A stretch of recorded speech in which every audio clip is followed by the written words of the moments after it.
ভাবিয়ে ওরা খারিলে রওনা দিছে, যাও কই লুটের মাল কিছু লই আইতাম, হন বড় বড় বন্দুক আছে।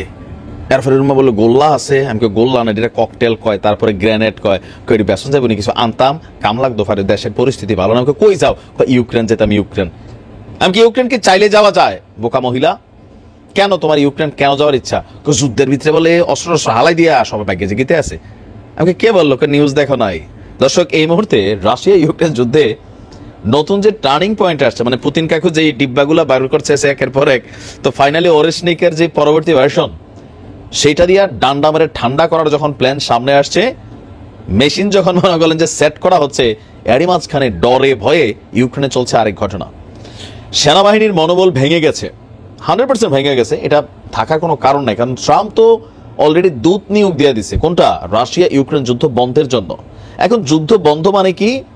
প্রস্তাব এরকমই আসছে যে রাশিয়া যে যে অঞ্চল দখল করে নিছে, তোমরা এদিকে আর তাকাইও না, সাইরা দাও, না দান, এরকম বৈকা টৈকা তোমরা ভূমিটা দিয়া দাও, আর বাকি যেগুলো আছে ওইখানে তোমরা থাকো। তো এটা তো ইউক্রেন মানবে না। এখন ইউক্রেনে এই মুহূর্তে সেনাবাহিনীতে যারা লড়াই করছে তাদের মধ্যে কত পার্সেন্ট দেশপ্রেমিক?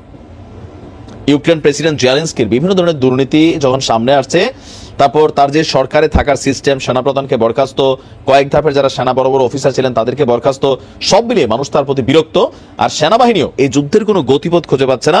আর এর উপরে গত 3 বছরে পুতিন যা করেনি, এখন কিন্তু ওই সকল মেশিনারিজ বের করছে। আর এই অবস্থা দেখে যুদ্ধের মাঠ ছেড়ে গণহারে পালিয়ে যাচ্ছে আপনার ইউক্রেনীয় সেনারা। খবর এগুলো আমার না, খবর হচ্ছে আন্তর্জাতিক গণমাধ্যম থেকে আসছে। গণহারে দলত্যাগ করে ইউক্রেনীয় সেনাবাহিনীর সদস্যরা পালিয়ে গেছে, প্রায় কয়েক হাজার সৈন্য পালিয়ে গেছে। এই অবস্থায় বাহিনীতে সংকট সৃষ্টির পাশাপাশি কিয়েভের যে যুদ্ধ পরিকল্পনা, মানে জেলের সেই পরিকল্পনা পঙ্গু হয়ে যাচ্ছে।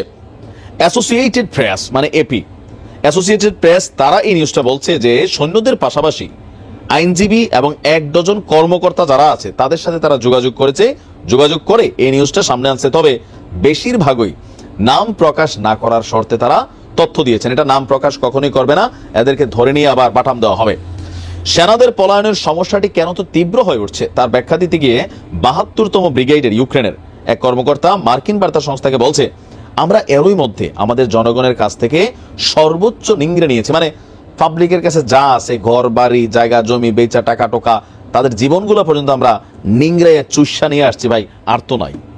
এপি বলছে ইউক্রেনের প্রসিকিউটর জেনারেলের কার্যালয় 1 লাখেরও বেশি সৈন্যের তালিকা তৈরি করেছে, যাদের প্রায় মানে অর্ধেকের বিরুদ্ধে পলায়নের অভিযোগ আছে, মানে 50,000 পালাই গেছে, আর প্রায় অর্ধেক কেবল এই বছরই পদত্যাগ করেছেন।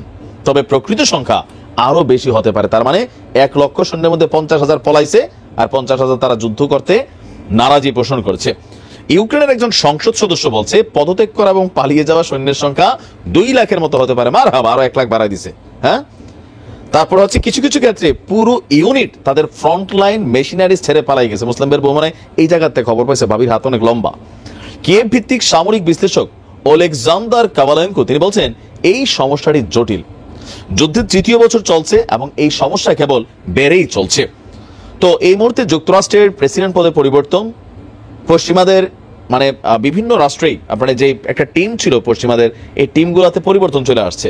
তো যারা বিপরীত থেকে উঠে আসছে, বিপরীত রাজনৈতিক দল থেকে, তারা কিন্তু যুদ্ধের পক্ষে না। আর যার কারণে ইউরোপীয় ইউনিয়ন বলেন, মার্কিন যুক্তরাষ্ট্র বলেন, সব জায়গাতে নেতৃত্বের পরিবর্তনে, যুদ্ধটাকে বন্ধের পরিবর্তনে ইউক্রেন মেশিনারি সহযোগিতা আর পাবে না। তো না পাইলে কি করবো এখন?